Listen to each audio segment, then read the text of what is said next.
Hello, everyone. Welcome to Celsius 233, your go-to place for fiction book summaries. Today, we will immerse ourselves in Ben-Hur by Lew Wallace. Ben-Hur, A Tale of the Christ by Lew Wallace, first published in 1880, is a monumental work of historical fiction. Set in ancient Judea, the story intertwines the life of Judah Ben-Hur, a Jewish prince wrongfully enslaved by the Romans, with key moments from the life of Jesus Christ. This narrative follows Ben-Hur's quest for vengeance, redemption, and spiritual awakening, framed against the backdrop of Roman oppression, Jewish unrest, and the dawn of Christianity. The novel was immensely popular in its time and remains significant as a historical epic exploring themes of faith, forgiveness, and salvation. Plot summary. On a bright day in Jerusalem, Judah Ben-Hur, a young Jewish nobleman, crosses paths with his childhood friend, Messala, who has returned from years in Rome. Once close, their reunion reveals a bitter divide. Messala, now a Roman officer, has embraced the empire's ruthless power, while Ben-Hur remains loyal to his Jewish heritage. The tension between them quickly escalates when Judah refuses to support Messala's Roman ambitions. Betrayal follows swiftly. During a parade honoring the new Roman governor, Valerius Gratus, an accident occurs. A loose tile falls from the roof of Ben-Hur's house, striking the governor. Though an accident, Messala seizes the opportunity to destroy his former friend. Judah is falsely accused of attempted assassination, his family imprisoned, and all his wealth confiscated. He is sent into slavery, chained to the oars of a Roman warship. As he is torn from his family, his heart hardens with a desire for revenge against Messala. For years, Ben-Hur toils as a galley slave, enduring the brutality of the sea and the cruelty of the Romans. His thoughts dwell on vengeance, but fate has other plans. During a fierce naval battle, Judah saves the life of a Roman officer, Quintus Arrius. In gratitude, Arrius takes Judah under his protection, eventually adopting him as his son.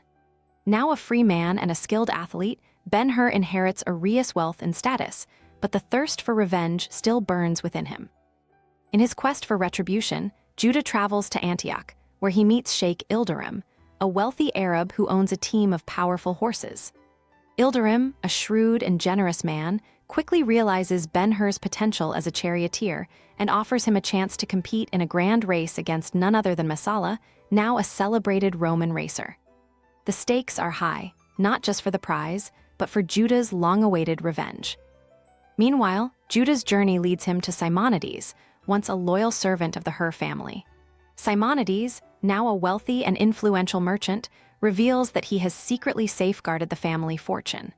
Judah also learns that his mother and sister, believed dead, have been imprisoned in a Roman dungeon for years, left to suffer in squalor and disease.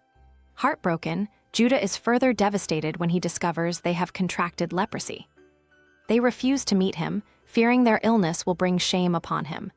Consumed by grief and anger, Judah's desire for vengeance intensifies.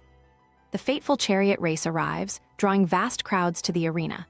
Ben-Hur, now a formidable opponent, faces Messala in the race that will decide their fates. The tension in the air is palpable as the race begins, and the two rivals push their horses to the limit.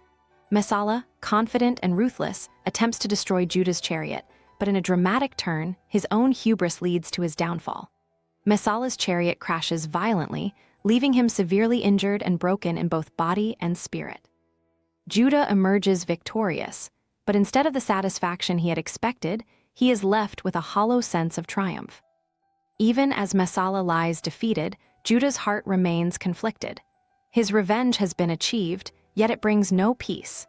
His mother and sister remain isolated in their leper colony, and the suffering of his people under Roman rule weighs heavily on him.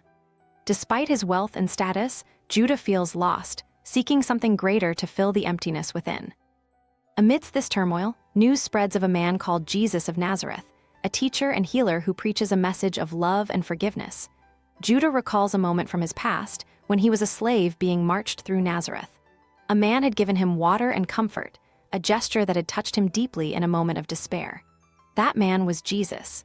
Intrigued by the rumors and longing for hope, Judah seeks out this prophet, though he remains skeptical of any power greater than revenge.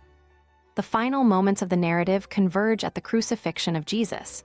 Judah witnesses the trial and eventual execution of the man who had once shown him kindness. As Jesus is led to his death, Judah is overwhelmed by the calm dignity and compassion Jesus exhibits even toward his tormentors. When Jesus utters a prayer of forgiveness for those who are killing him, something within Judah changes. The weight of his hatred and desire for vengeance begins to lift, replaced by a profound sense of peace. In the aftermath, Judah's mother and sister are miraculously healed of their leprosy. The joy of their reunion is heightened by the realization that forgiveness and love, the very things Jesus preached, are more powerful than hatred and revenge. Judah's heart, once hardened by the injustices he endured, is softened by the example of Christ's selflessness. Now free from the chains of vengeance, Judah Ben-Hur embraces the faith that has spread through the land. He dedicates himself to living by the principles of love, forgiveness, and compassion, becoming a symbol of redemption for his family and his people. Through his journey, he discovers that true victory lies not in defeating one's enemies, but in embracing the spirit of forgiveness and finding peace within. Hope you had fun. There's more where that came from. Explore other books by Lew Wallace. Find them below or search Celsius 233. Remember, while our summaries capture the essence, they can never replace the full experience of reading the book. If this summary intrigued you, consider diving into the complete story, buy the book, and immerse yourself in Lew Wallace's original work. Bye-bye, take care, have fun.